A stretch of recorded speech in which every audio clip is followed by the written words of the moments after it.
right. Let us beset the just one, because he is obnoxious to us. He sets himself against our doings, reproaches us for transgressions of the law, and charges us with violations of our training. He professes to have knowledge of God and styles himself a child of the Lord. To us, he is the censor of our thoughts. Merely to see him is a hardship for us. His life is not like that of others, and different are his ways. He judges us debased. He holds aloof from our past as from things impure. He calls blessed the destiny of the just and boasts that God is his Father. Let us see whether his words be true.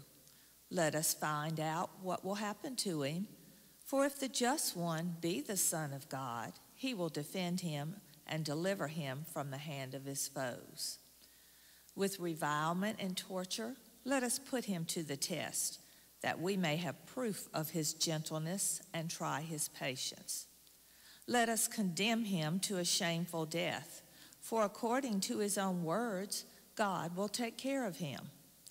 These were their thoughts, but they erred, for the wickedness blinded them, and they knew not the hidden counsels of God.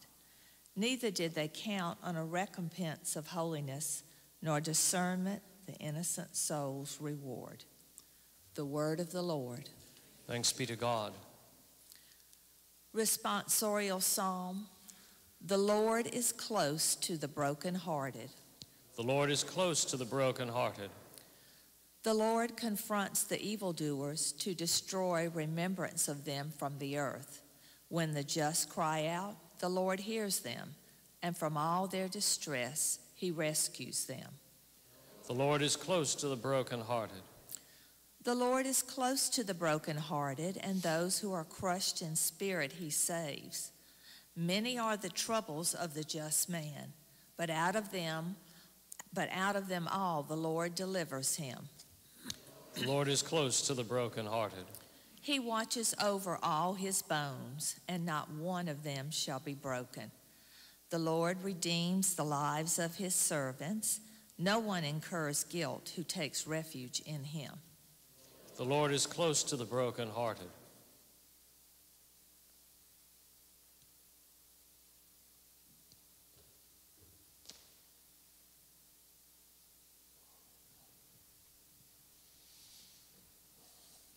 Glory and praise to you, Lord Jesus Christ. Glory and praise to you, Lord Jesus Christ.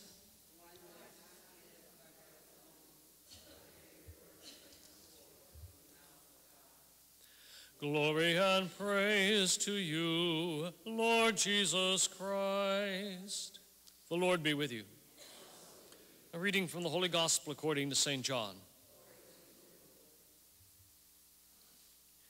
Jesus moved about within Galilee. He did not wish to travel to Judea because the Jews were trying to kill him. But the Jewish Feast of Tabernacles was near. When his brothers had gone up to the feast, he also went up, but not openly, rather as it were in secret. Some of the inhabitants of Jerusalem said, "Is he not the one they are trying to kill? And look, he's speaking openly, and they say nothing to him. Could the authorities have realized that he is the Christ? But we know where he is from. When the Christ comes, no one will know where he is from."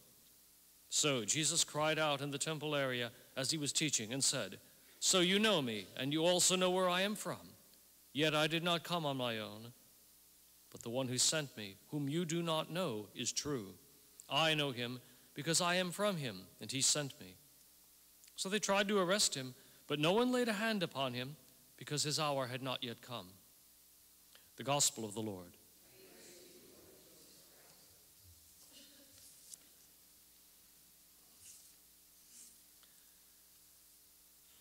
For the rest of my Lenten reading, I'm working through Volume 2, Pope Benedict's Jesus of Nazareth. And so I've just done in the chapter that he has just written the cleansing of the temple, and that's where he's starting off. One of the one of the highlights, I guess, of the scene of the cleansing of the temple in John's Gospel is a quote from Psalm 69, which in fact is one of the psalms for the office of readings on a pretty regular basis for Fridays. And in Psalm 69 is a great passion psalm, and it says, in regard to Jesus cleansing the temple, "Zeal for your house consumes me." Okay, now that's nice, but I'd rather pick up the larger context of that phrase, one more verse, okay? "Zeal for your house consumes me. The insults directed against you fall against me." Okay, so there is a scene that I want to refer to.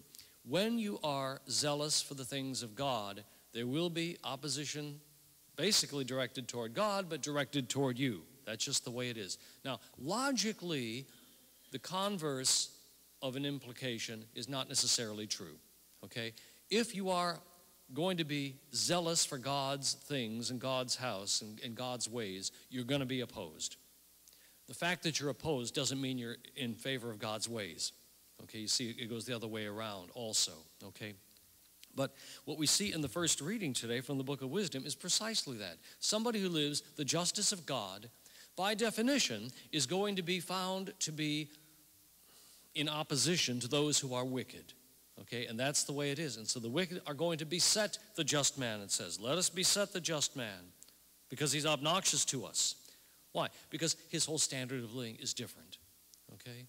Jesus finds that same kind of opposition. We can find that kind of opposition. It reminds us of the reality of the spiritual warfare that we are engaged in. Okay, there's not a one of us who needs to live a pure, good, Christian, holy, Catholic life who will not find himself or herself, in fact, being beset. That's the way it is.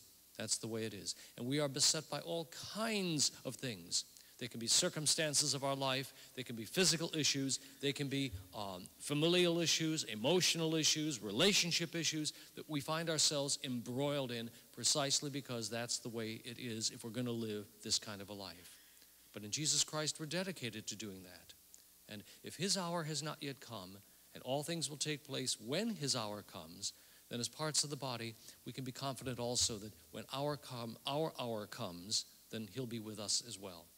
So today, we can celebrate the Eucharist. We can unite ourselves to the one who had all kinds of insults thrown against him for the sake of his zeal for God's house and for God's people.